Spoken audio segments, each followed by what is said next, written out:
Na primeira parte do nosso programa, Explicando Espiritismo, sempre o Evangelho, que é a luz para nós, como disse a mensagem de Emmanuel.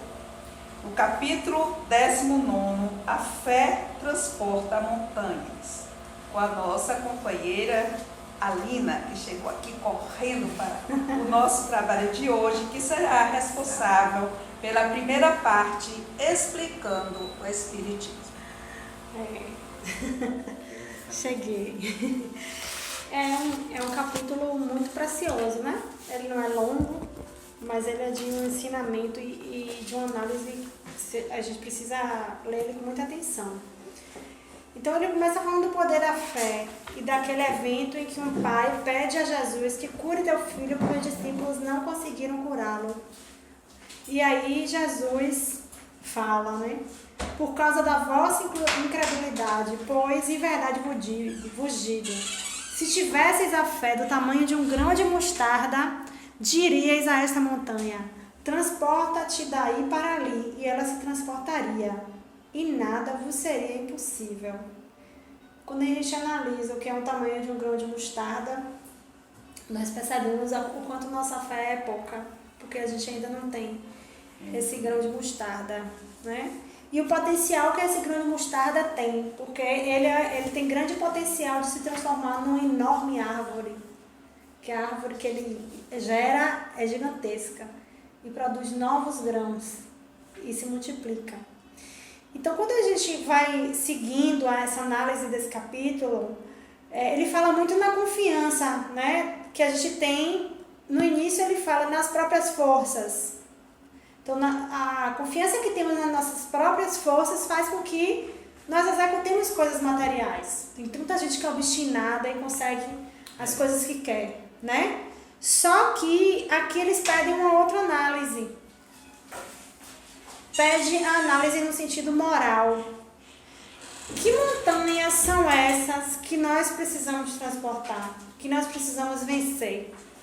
As dificuldades, as resistências, a má vontade, em suma, ainda quando se trate das melhores coisas.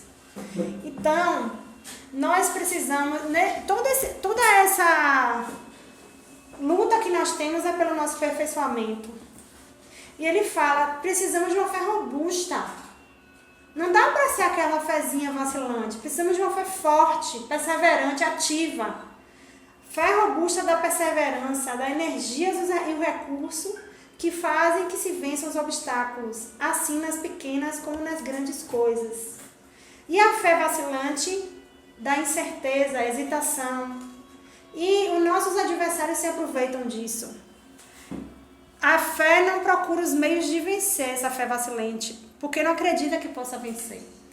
Mas uma coisa muito interessante, eu lendo isso e pensando, às vezes as pessoas falam assim, ó, com fé em Deus eu vou conseguir isso aqui.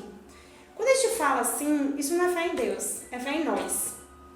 Porque você está definindo o que você quer para você. Não está entregando a Deus o seu destino. Está achando que você sabe o que é melhor para você. Não que o Criador é que sabe o que é melhor para você. Então no dia a dia a gente fala isso no automático. Nós, muitas vezes, no sofrimento, é que entregamos. Porque acho que não tem jeito mesmo, ou cai no pessimismo, ou faz, não, peraí, se está acontecendo assim, eu estou tendo que vivenciar isso, não porque Deus quer, mas por conta do que eu sou e do que eu fui, então vamos em frente, que no final tudo dará certo. Se no final tudo dará certo, dará mesmo, porque o final de todos nós é a evolução, é a luz, né? Então, sim, pode ser que esse final não seja a curto prazo, né? É a muito longo prazo. Então, fé não é acreditar. Não é simplesmente acreditar em algo. Fé é entrega. É entrega. Né? Confiança de que o Pai sabe o que é melhor. Né? É a fé em Deus que a gente está falando. E em tudo que a gente aprende dentro da doutrina, eu penso que a gente, às vezes, vai muito para o intelecto, faz as análises intelectuais. mas nem tudo vira uma fé convicta. Eu já citei isso aqui algumas vezes. Às vezes a gente fica angustiado com coisas que, se a gente tivesse projetado mesmo a eternidade, né, e o destino de evolução nosso, tudo passaria de uma forma muito mais serena. Essa serenidade ainda não conseguimos nos manter nessa serenidade, né? E aí ele fala da fé como confiança que se tem na realização de uma coisa e a certeza de atingir determinado fim. Dá uma espécie de lucidez que permite que se veja em pensamento a meta que se quer alcançar e os meios de chegar até lá. De sorte que aquele que a possui caminha com absoluta segurança. Mas quando estamos obstinados em algo, que é um bom caminho? Como tudo se abre? Eu penso que a gente fala em destino às vezes. Destino. Me trouxe até aqui, me levou até ali. Mas é o caminho que está traçado e que vai se encaminhando, vai levando a gente para aquele lugar. Eu falei já aqui de profissão. Muitas vezes a gente quer um caminho e vai parar em outro. Quantas pessoas falam isso? Eu não sei como eu vim parar aqui, né? Mas é porque está escrito, né? É parte do que precisamos vivenciar. E ele fala que a fé sincera e verdadeira é sempre calma. Faculta paciência que sabe esperar. Só que nós temos que ter o cuidado de não pensar que por isso a gente vai sentar na cadeira e ficar, Deus proverá. Não é assim? Deus proverá. Vou esperar, aguardar. Qual é o meu destino? Porque a fé tem que ser ativa. Nós devemos agir. Vou dar um exemplo. Uma pessoa que se forma está sem emprego. Aí vai aparecer. Acha que vai aparecer do céu, né? Deus vai me ajudar, vai aparecer. Aí senta. Não tem como. Deus proverá. Aí tem gente que é assim, distribui os currículos. Já é alguma coisa, né? Já teve alguma atuação. Mas tem gente que faz, sabe o quê? Faz trabalho voluntário. Dentro da sua área de atuação. E aí, quantas pessoas que fizeram trabalho voluntário que eu vi estão atuando? Estão em atividade. É visto ali pelas pessoas. E aí alguém já quer dar um emprego, já encaminha. Então, quanto mais a nossa fé, porque tem a certeza. Não, os colegas falam assim, você está trabalhando de graça, né? Às vezes ouve isso. Mas a pessoa tem a certeza, a convicção de que vai aparecer, mas sem esperar sentado, agindo, atuando. Muitos exemplos assim. Então, a fé é calma, faculta a paciência que sabe esperar, porque tendo seu ponto de apoio na inteligência e na compreensão das coisas, tem a certeza de chegar ao objeto visado, não material. Estamos falando aqui, não é que não possa, mas estamos falando da transformação que nós queremos também em nós. Porque nós, já que estamos buscando tanto o autoconhecimento e a autotransformação, que eu acho que é o objetivo maior de todos nós aqui, as dificuldades que se apresentam, nós já sabemos quais são. Então, quando não sabemos o caminho para superá-la, temos várias formas de aprender. Com o exemplo do outro, muita leitura e muita oração. Porque nós podemos buscar aprender. Eu falo isso com meu filho. Ele faz assim, eu não sei fazer isso. Eu falei, mas ninguém nasce sabendo fazer nada. Então, para você saber fazer, você tem que fazer de novo até acertar. Nunca desista. Não é ser teimoso em algo que você não tem uma capacidade, mas é você se preparar para poder assumir o que você quer, né? Só que quem tem a fé vacilante, às vezes inicia a ação e não completa. Por isso que ele fala, a fé vacilante sente a sua própria fraqueza. Nós temos que ter fé ativa, sem violência. Né? Calma na luta é sempre um sinal de força e de confiança. Violência é fraqueza e dúvida de si mesmo. Apela para a violência, para a agressividade, que não tem realmente a fé calma, tranquila, que é a fé de verdade, a confiança. Não deu certo agora, vai dar depois. Vamos lá, vamos insistir. Se a gente pensar na vida, quantas vezes a gente falou, aquilo ali é meu caminho. E aí seguiu aquilo ali e aconteceu. Quantas vezes, né? Porque a gente já vem com essa certeza. Só que fé é diferente de presunção. Que a presunção é derivada da vaidade, do orgulho, né? Então, ela não é presunção. É saber que mesmo aquele objetivo que você traça não ocorra, foi o melhor. Essa é a entrega real, né? Então, a gente tem que saber que mesmo quem é focado, não, sempre as coisas estão andando, está dando certo, que aquilo ali não sou eu. Eu tenho que depositar essa confiança em Deus. Porque Deus aqui está me dando esse potencial e esse caminho, me permitindo esse caminho. Eu digo sempre, isso também tem escrito em toda a literatura. Os benefícios que angariamos são muito mais por caridade do que por mérito. Ou seja, Deus é caridoso conosco. Tem piedade de nós. Muito mais do que merecemos. Como Pai amoroso que é, se nós, imperfeitos, amamos nossos filhos do jeito que amamos, imaginemos Deus, que é perfeito, em seu amor, em sua plenitude toda, né? Então, ele fala assim, aí ele traz, no meio desse texto, que o poder da fé se demonstra de modo direto e especial na ação magnética. Porque ele fala que é por meio da fé que o homem atua sobre o fluido, agente universal, modifica as qualidades do fluido e dá uma impulsão irresistível.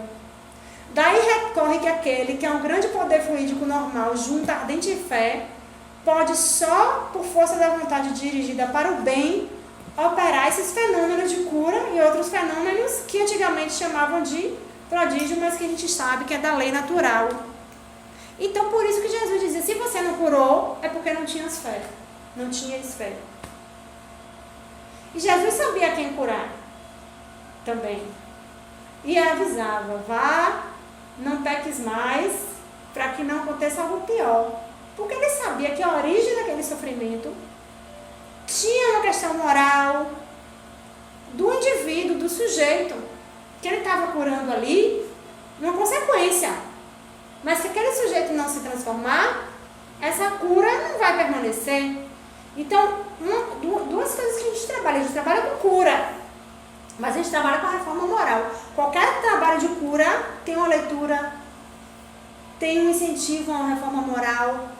Nós não chegamos, realizamos a ação magnética e acabou aí, não é isso?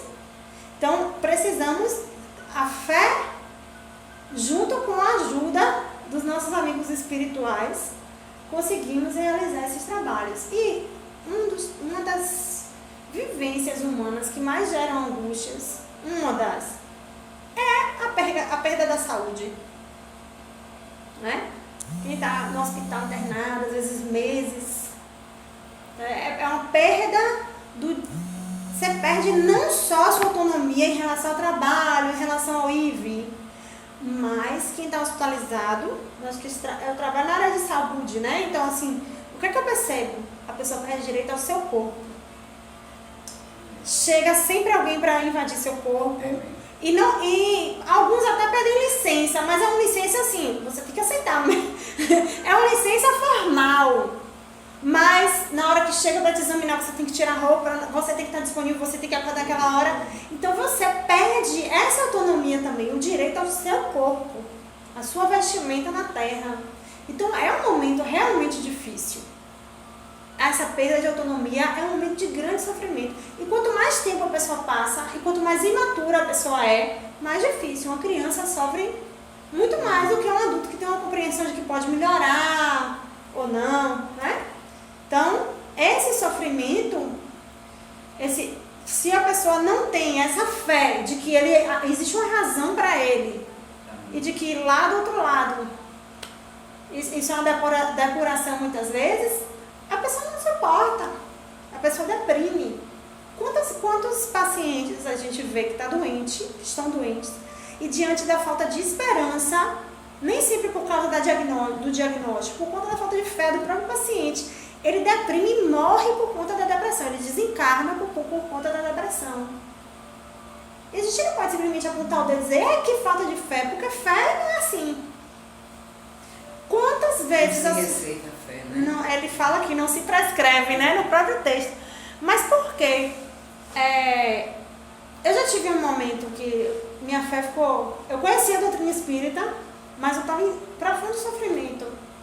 Mas eu orava pedindo a Deus para ter fé. Acredita?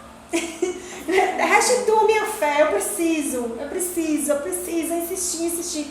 Então, isso também é um pouquinho de fé, porque eu confiava que Deus ia recuperar essa fé. Eu não sei se dá para compreender, né? Uma dicotomia, né? Ao mesmo tempo que você está meio desorientado, mas você se apega a algo, né? Então nós precisamos, porque para tolerar e suportar um mundo de provas e expiações, porque não está fácil para ninguém. Às vezes a gente está com uma dificuldade financeira, olha para aquele ali que está vivendo em abundância, mas a gente não sabe os martírios que aquele sujeito passa. Os únicos que eu já vi e que eu sinto que são plenamente felizes são as pessoas de uma fé serena, que são os servidores, seja de Cristo, seja de que religião, que se dedica naturalmente, essa transformação interna já aconteceu, que se dedica naturalmente ao outro.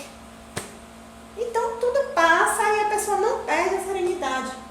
São as pessoas que são realmente felizes, porque a felicidade não é aquela euforia.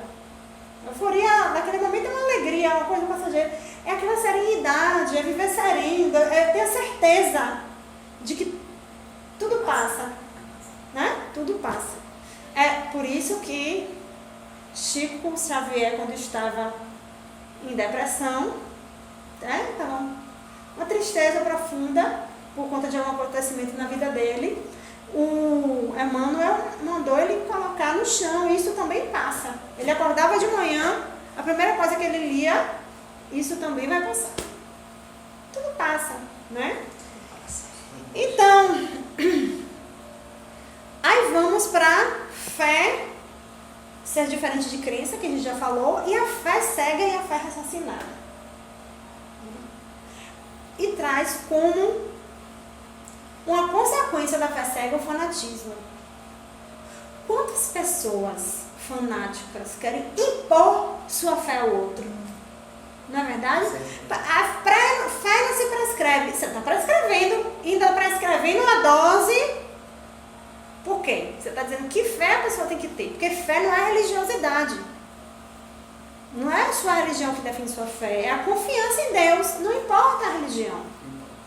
Para nós espíritas, a doutrina espírita trouxe um esclarecimento, um raciocínio, a compreensão da nossa fé, e nos ajudou nesse momento nosso. Foi o que fez com que evoluíssemos nisso, e que trouxe uma reflexão e uma fé mais convicta para nós.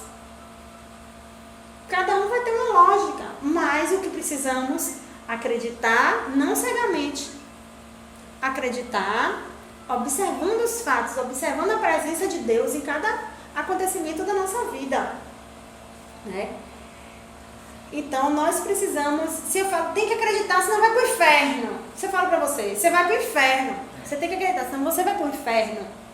Eu estou impondo algo. Não posso.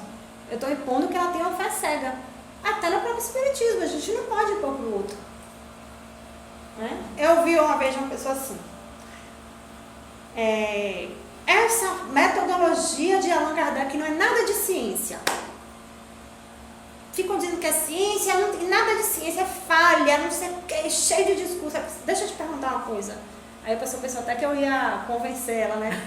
Aí a pessoa, diga, você está feliz sem acreditar? A pessoa, tô. Eu também estou feliz acreditando, então vamos deixar assim os dois felizes. Porque não vale a pena. Quando a pessoa tem abertura, a gente pode conversar. E quantas pessoas que não creem, muitas vezes têm uma postura moral muito melhor do que aqueles que dizem que creem, né? Então a fé não pode nem se prescrever, nem se impor. Não pode, olha, você vai ali para tal igreja porque é assim que você vai.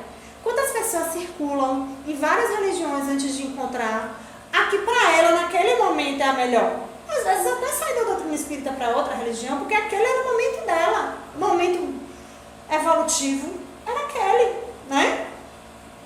Então, não é a fé que vai procurar a gente, somos nós que procuramos a fé. O querer sincero de confiar.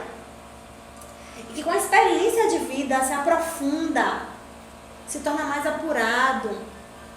Porque nós passamos, inicialmente, quando, digamos que, claro que tem pessoas que têm infâncias sofridas, desde o início da vida, mas digamos que a infância seja um momento mais protegido nosso. E que quando começamos a enfrentar mais a vida sozinhos, quem tem uma estrutura familiar, quem tem essa estrutura familiar, é que vai sentindo, vamos dizer assim, as pancadinhas da vida. E no começo a pessoa pode vacilar nessa fé. Se ela não estiver preparada, ela vacila. Mas a experiência vai mostrando que vai passando. E você vai se fortalecendo. E vai se preparando. Claro que a gente não vai ficar, traga aí mais sofrimento para eu treinar mais. Não é isso. Né? Nós não queremos sofrer. Mas sabemos que o que sofremos é a consequência de algo. Né? Então, muitas vezes o outro tem resistência à fé pela forma como apresentamos a ele. Quando eu falo assim, tem gente que fala assim pra mim, eu sabia que você era espírita, a pessoa nem é espírita, eu sabia que você era espírita. Eu falei, por quê? Você é tão zen, nem sou, viu? Por dentro é um furacão, mas assim, acham que eu sou, porque eu falo de uma forma assim, tranquila, procuro compreender, não em todas as situações, né? Quando chega em casa a gente muda um pouquinho, né? Mas, por quê? Porque essa fé está amadurecida. Vai vacilar de vez em quando? Vai. Ainda mais quando a gente dá brecha para os irmãozinhos chegarem, né? Porque a brecha é nossa. E aí, os irmãozinhos chegam, a gente tem que convidar eles para o evangelho no lar, né?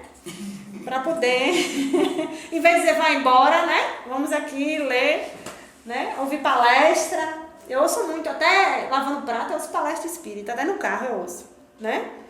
Então, ele fala... Quando ele fala quando vem a parábola da figueira que secou, que ela não forneceu fruto e Jesus ordena que ela seque, né? Aí os apóstolos ficam sem acreditar. Aí ele fala, digo-vos em verdade, que aquele que disse a esta montanha, tira-te daí e lança-te ao mar, mas sem hesitar no seu coração, crente ao contrário firmemente de que tudo o que houver dito acontecerá, verá que com efeito acontece. São Marcos, capítulos 11, versículos 12 a 14 e 20 a 23. Né? Então, o que é essa figueira que secou?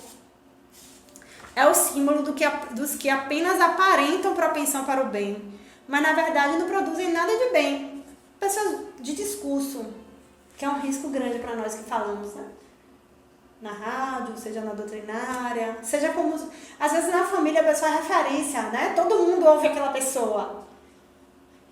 Oradores que tem mais brilho do que solidez. Tem orador que é tão bom na oração, assim, na forma de falar, na argumentação, que te convence de coisas absurdas. Te convencem de que a crueldade é o bem, muitas vezes. O potencial que ele tem, né? E essa figueira também simboliza todos aqueles que, tendo meios de ser útil, de serem úteis, não são. Estou fazendo o que aqui? Certo. Estacionando, né? Para depois demorar tanto de voltar. O que a mais das vezes falta é a verdadeira fé, a fé produtiva, que abala as fibras do coração e que transporta montanhas mesmo. A montanha das nossas mazelas morais, a nossa dificuldade de lidar com o outro, que eu penso que a nossa maior dificuldade é na relação com o outro. Seja que outro for, certo? Então, ele fala, do nosso papel enquanto médiuns, por sermos os intérpretes dos espíritos. Ele fala que nós somos as árvores destinadas a fornecer alimento espiritual aos nossos irmãos. Então, nós não podemos ser a figueira seca. Temos que produzir figos. Não é à toa que não existe exclusivismo. Médium tem aí a rodo, de várias religiões, de várias classes sociais, de várias cores. Não é isso? Não diferencia ninguém. Todas as partes temos médios. Rico, pobre, grande e pequeno. Por quê? Porque tem muitos os chamados. Não é? E para que sejamos os escolhidos, temos que tirar um proveito moral para nós. um proveito moral. Não é tirar proveito da mediunidade. Proveito material. É um proveito moral. É o que eu falo sempre. Quando a gente recebe uma psicografia de uma mensagem edificante ou de uma mensagem aconselhando uma ação, sempre tomemos para nós. Sempre tomemos. Por quê? Porque a gente sempre acha que é para o outro. Não pode. Quando somos chamados a falar sobre um tema, é para nós. É para nós. Quanto a nós estudamos e às vezes voltamos várias vezes já naquele texto e nesse momento já lemos ele de forma diferente. Então, não sejamos figueira estéril. Precisamos aproveitar todo esse manancial de conhecimento, porque a partir do raciocínio de conhecer, a fé vai ficando mais forte. Nós vamos introjetando e nos transformando. Então, o intelectual, ele abre portas para o moral, porque a gente vai conhecendo o que é certo, o que é errado, como proceder. Então, ele abre para que a evolução moral aconteça. Então, e aí vem a fé, mãe da esperança e da caridade, dizendo que a gente tem que ter fé ativa. Não é a fé que dá amor se não tendes fé. Qual será o vosso reconhecimento e o vosso amor? Quando a pessoa tem uma fé sincera, as pessoas gostam de estar junto delas. E é empolgante, é contagiosa, você sai se sentindo bem. Tem gente que se sente isso. Até a gente aqui dentro da Casa Espírita tem pessoas que a gente, poxa, eu gosto de quando eu estou com aquela pessoa, porque eu saio. Não é aquela questão de, por causa de só energia, não é só isso não, porque a gente sabe que é uma questão energética também, e tudo é energético, né? Mas porque a forma como ela se mostra pra gente na sua fé, nas suas dificuldades até, mas na sua fé faz com que a gente queira ser igual, né? Então, a gente tem que pregar pelo exemplo, o exemplo da nossa fé, pela esperança firme, para a gente dar confiança que fortifica e põe a criatura em condições de enfrentar todas as vicissitudes da vida. Muitas vezes nós que temos uma religiosidade, nos ambientes que frequentamos, nós viramos referência. As pessoas vêm pedir conselho, vêm conversar, mesmo que a gente não queira. Aquela luz, aquela chama acende e elas buscam a gente. Então temos que saber também como exemplificar e o que vamos falar. Não é? Assim mesmo, né? Não é só isso. Acolher a dor e conversar, né? Então, a fé é a consciência que temos das faculdades imensas depositadas em germe, uma sementinha no nosso íntimo, que a princípio está em estado latente, e a gente que tem que fazer que desabroche e cresça pela ação da nossa vontade. Então, a sementinha está lá, é natural. Todos temos mesmo quem se diz ateu, uma certa ciência de que o mundo não surgiu à toa, né? Na hora que aperta o ateu às vezes faz, meu Deus, né? Então, e aí ele fala dos milagres de Jesus e fala, ora, que eram esses milagres se não efeitos naturais, cujas causas os homens de então desconheciam, mas que hoje em grande parte se explicam, e que pelo estudo do espiritismo e do magnetismo se tornarão completamente compreensíveis. Ele fala, hoje, em grande parte se explicam, nós não temos ainda a explicação completa. Precisamos o quê? Estudar espiritismo e magnetismo para a gente compreender.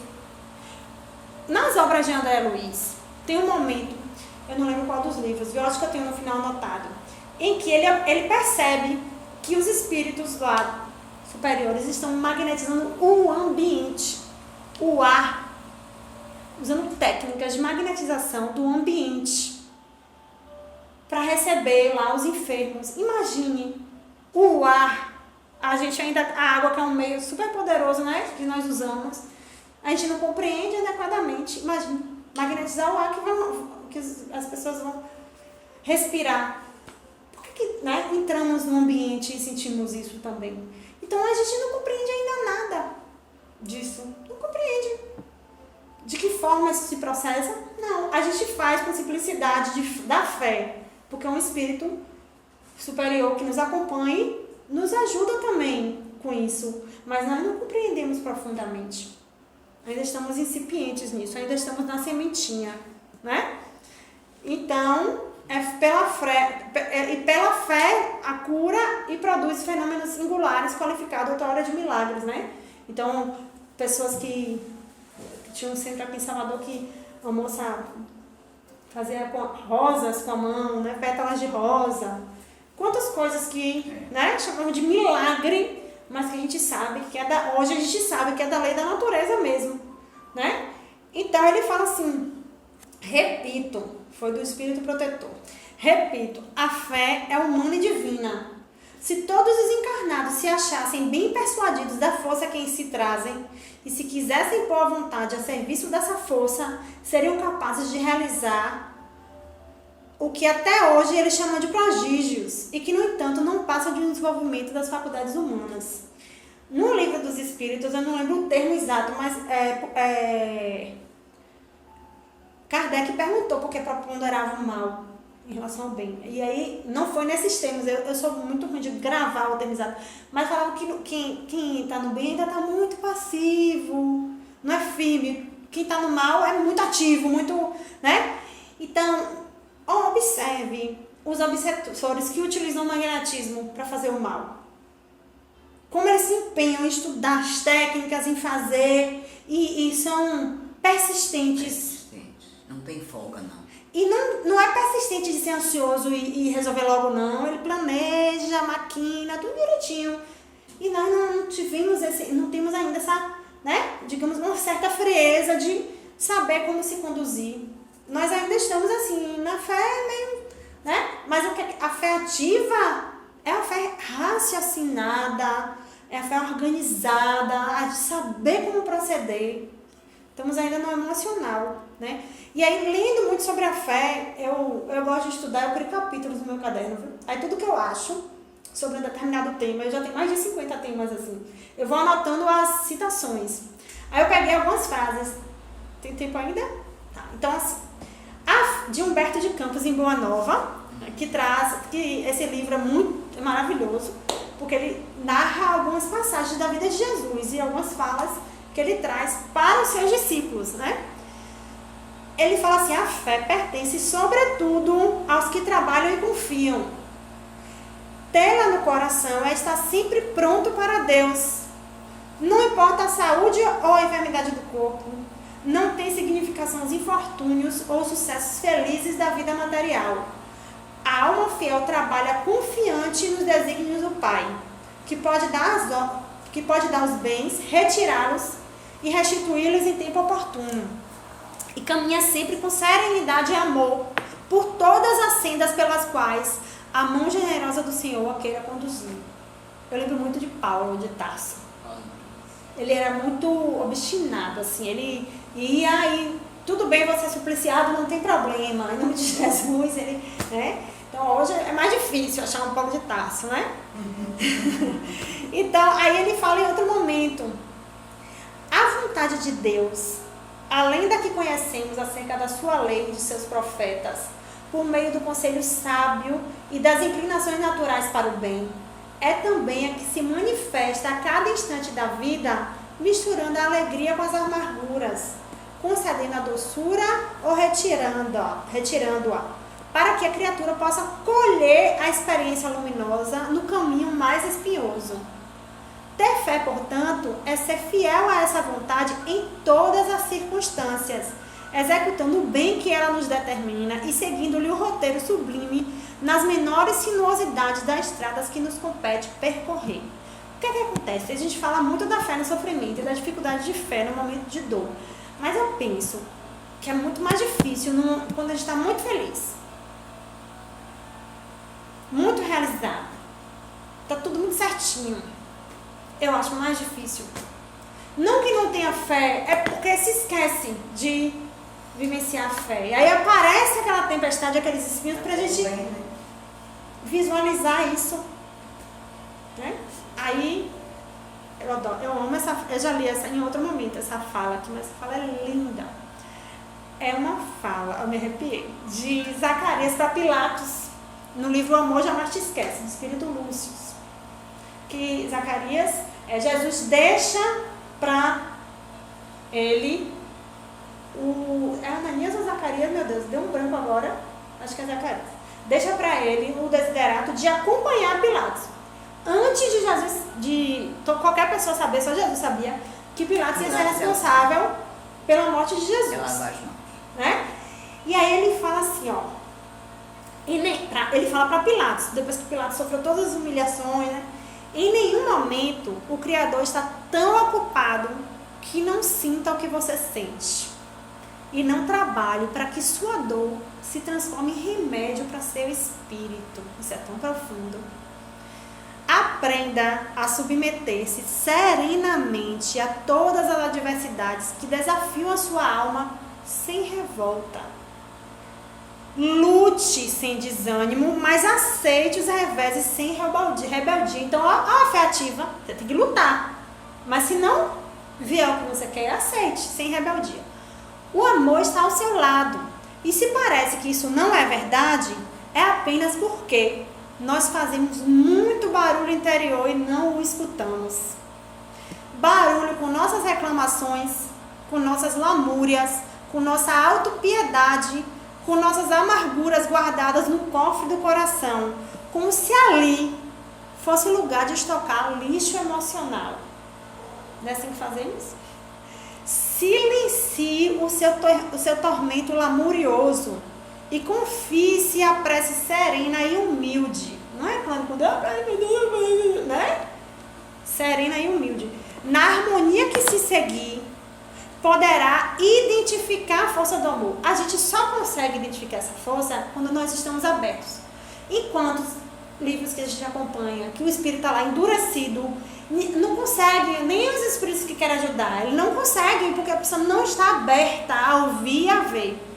Nem a prece atinge muitas vezes, né? Então, silencie o seu tormento e confie-se a prece serena e humilde.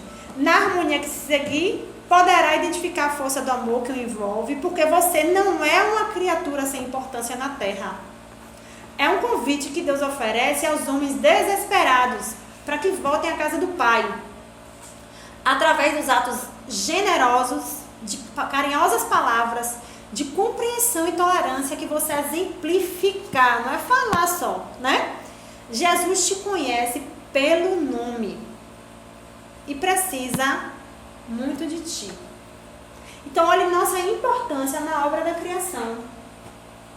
Cada um de nós é importante na evolução do nosso planeta. E se ele fala que Deus sente o que estamos sentindo, ele sente o que estamos sentindo, e ele quer que esse remédio nos cure, que é a dor, que é o remédio amargo. E que nos nossos filhotes a gente faz o quê? Dá força, não é isso? O remédio amargo, porque tem que tomar. Ainda diz, dá um beijo que passa. É, na verdade, Então o beijo da mãe é quanto amor nós temos para dar. Imagine Deus. A gente esquece tanto desse amor de Deus por nós. A gente esquece de que, olha, quando a gente entende essa frase mesmo, e ela fica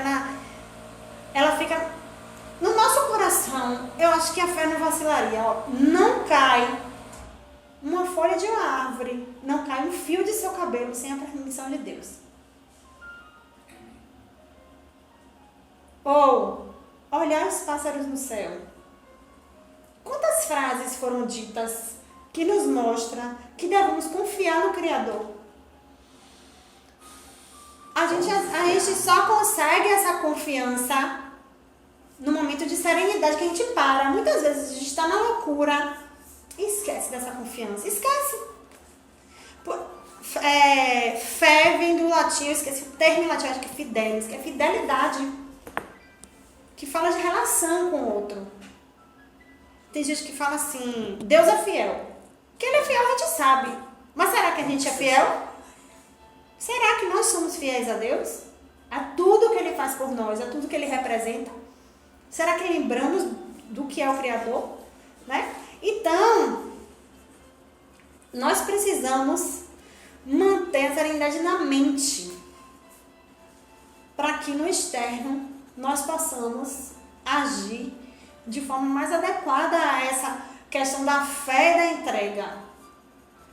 Porque nós entregamos assim, né? É uma entrega meia boca. Tá nas mãos de Deus, mas se puder ser assim, né? Assim, faz, oh Deus, me ajude nisso aqui. Se for de sua vontade, mas assim, querendo que seja, né? Às vezes até uma troca. É. Me dê isso. Me dá isso que eu faço. A gente sem querer ainda faz isso. Isso aí é do resquício de religiosidade que não nos pertence mais, né? No nível de evolução, não somos evoluídos, mas Claro, assim, na nós fé. estamos no caminho. Na fé, como a fé evoluiu? Essas trocas, porque assim, ó, já que não botamos mais o bezerro de ouro, nem fazemos o sacrifício humano, que a troca era essa, agora a troca vai na negociata. É isso? Se o Senhor me conceder isso aqui, eu nunca mais falo mal de ninguém. É assim? Ainda faz assim, ó, agora o Senhor me lembre, viu? O Senhor me lembra disso, dessa promessa que eu posso esquecer. Não é assim? Porque a gente esquece rapidinho. Conseguiu o que queria? Conseguiu. O contrato é desfeito muito rápido quando nós já conseguimos o pagamento. Trabalhar com pagamento antecipado, tem coisa pior? Hein? Já recebeu e aí tem que cumprir mais 6 meses ali trabalhando. Do dinheiro que você já recebeu, já gastou. E aí? Não é verdade? Então a gente faz essas promessas e depois fica nessa situação que é trabalhar com pagamento antecipado. Aí o servidor vai com má vontade. Trabalha com... Você já viu alguém trabalhando com má vontade como é? Não rende, o trabalho não rende. Não é verdade? Então nós precisamos ter essa convicção verdadeira do nosso poder de gerar bons fluidos, boa energia, para que as coisas aconteçam. Aí, muito dessa fé é muito dos momentos difíceis, as pessoas falam, né? Das perdas, porque perdas, que a gente chama de perda, a gente sabe que não é, quando um ente querido desencarna, a gente sofre, mas aquilo ali não é reversível aqui, no plano da carne, né? Só com Lázaro, né? Que a gente conhece, Jesus, né? Que retornou, mas tem coisa, a perda de uma saúde, por exemplo, quando estamos buscando a cura, porque nós aqui, ó, quantos de nós temos um fala de uma coisa, outro fala de outra, né? Todo mundo tem alguma coisinha. E a gente usa muito a água como recurso. Além do passe, a gente utiliza muito a água. E aí ele fala assim, em Medicina da Alma, Robson Pinheiro traz isso, ó, muitos desses princípios medicamentosos que são materializados na água do tratamento, ou transmitidos a partir do magnetismo espiritual, necessitam de clima psíquico adequado para produzir o efeito desejado. O que é esse clima psíquico adequado? É a fé. Adianta ir lá a fé e também a evolução moral. Porque às vezes a evolução tá tão ruim que bloqueia qualquer coisa. Porque às vezes até você não tem uma fé. Você vai ali no lugar para se curar porque o parente mandou. Vamos lá no centro fazer tratamento. Aí você vai. Você tem uma fé que vai curar, mas uma pessoa que faz o bem, está mais aberta, boas energias, ainda temos um efeito. Né? Então, que clima psíquico produzimos para que a espiritualidade superior possa atuar conosco? Essa fé é vigilante e ativa? Então, assim, precisamos questionar isso e seguir para nos conhecermos e nos transformarmos, né? Agradecemos a nossa irmã Lina, responsável de hoje pela primeira parte do nosso programa Explicando o Espiritismo.